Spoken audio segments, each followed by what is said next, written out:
to this, but she does in fact. In the famous Canon 752, she says the following, quotation, "A religious respect of intellect and will, even if not the assent of faith, is to be paid to the teaching of the Supreme Pontiff or College of Bishops, enunciate on faith and morals," which the Supreme Pontiff or College of Bishops enunciate on faith and morals. So what the Supreme Pontiff, the Supreme Mediator, says, or his College of Bishops, on faith and morals, you have to submit your intellect and will.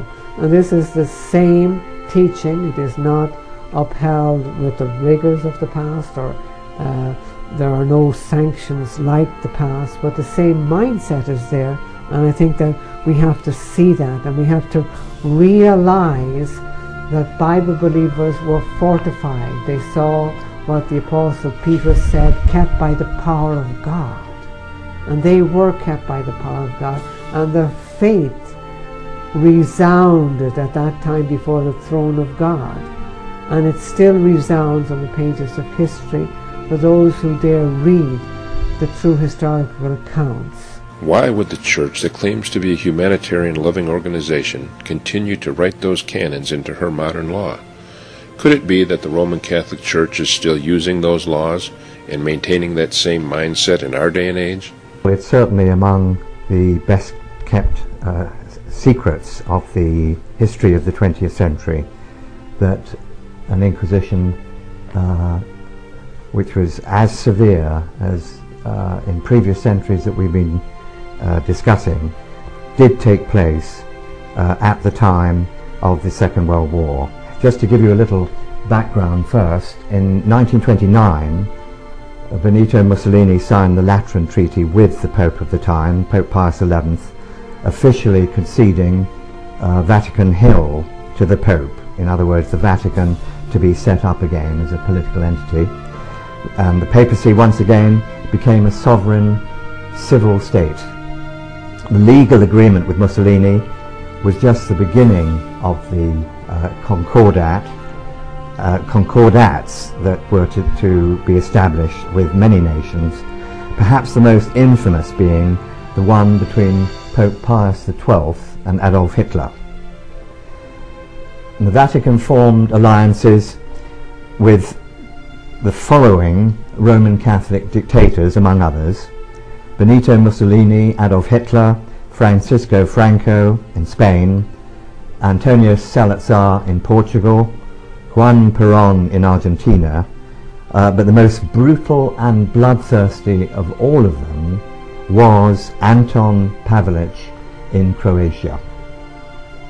According to a memorandum in the documents of the United States Army's Counterintelligence Corps, dated the 12th of September 1947, agents hunting escaped Nazi war criminals after World War II purposely avoided capturing one man because, to quote the document, his contacts are so high and his present position so compromising to the Vatican that any extradition of the subject would deal a staggering blow to the Roman Catholic Church. The man was Anton Pavelic, head of the new nation-state of Croatia, carved out of Yugoslavia during the war. During Pavelic's 4-year reign, he and Roman Catholic prelate Archbishop Alois Stepinac pursued a convert or die policy among the 900,000 approximately Greek Orthodox Serbs, Jews and others in Croatia. 200,000 were converted. 700,000 who chose to die were tortured, burned, buried alive or shot after digging their own graves. This appalling persecution was carried out by the Ustashis, including many of the worst atrocities of the whole Second World War. Certainly the mutilations were horrific and the savagery was terrible. The Catholic Church did not leave the execution of a religious war to the secular arm on this occasion. She was there herself, openly ignoring precautions and bolder than she had been for a very long time. Wielding the hatchet or dagger, pulling the trigger, organizing the massacre, the Roman Catholic priesthood became again its own instrument of inquisition. Many of the Eustachi officers were priests or friars who were sworn to fight with dagger or gun for, quote, the triumph of Christ and Croatia. Priests played a prominent role in the closing or takeover of the Serbian Orthodox churches, the seizure of church records and the interrogation of the Serbian Orthodox clergy as well. They also supervised the concentration camps and organized the torture of many of the victims. And this is all happening in the 20th century. French author Edmond Paris, who was born a Roman Catholic, has written a very thorough account of this terrible massacre in his book Convert or Die, and he wrote, "It's difficult for the world to believe that a whole people could be doomed to extermination by a government and religious hierarchy of the 20th century just because it happened to belong to another ethnical and racial group and had inherited the Christianity of the Byzantium kind instead of the Roman kind." The world does not in fact know and is thus unable to understand fully all this background in the Second World War to what happened in the Balkan Wars of the 1990s in Yugoslavia, after the Vatican, note the Vatican, led Western nations in recognizing Croatia as an independent sovereign state. And of course, immediately hostilities broke out between the Croats and the Serbs, given this background of what took place in the Second World War. British historian and journalist Andrew Roberts of the Sunday Telegraph expressed surprise in that newspaper.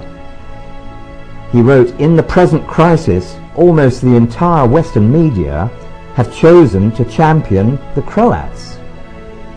He goes on to ask the question, how are the Serbs expected to react to the decision to adopt the Ustaši's checkered symbol as the Croatian national flag?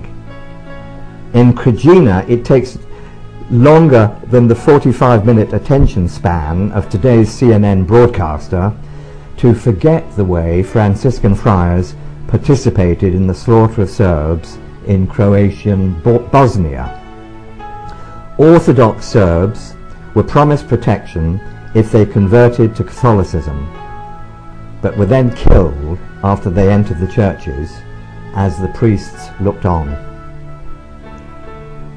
The attempt during the Second World War to create the entirely Roman Catholic independent state of Croatia was accompanied by a persecution so ferocious that it is difficult to find a parallel in all of history. The Inquisition applied to the Serbian Orthodox by the Croatian Catholics accounted for 700,000 Serbs tortured and killed in just 4 years. And of course, we have that state that they wanted in Croatia now. In the year 2000, the Pope asked for forgiveness for the part that the members of the Church played in the Inquisition.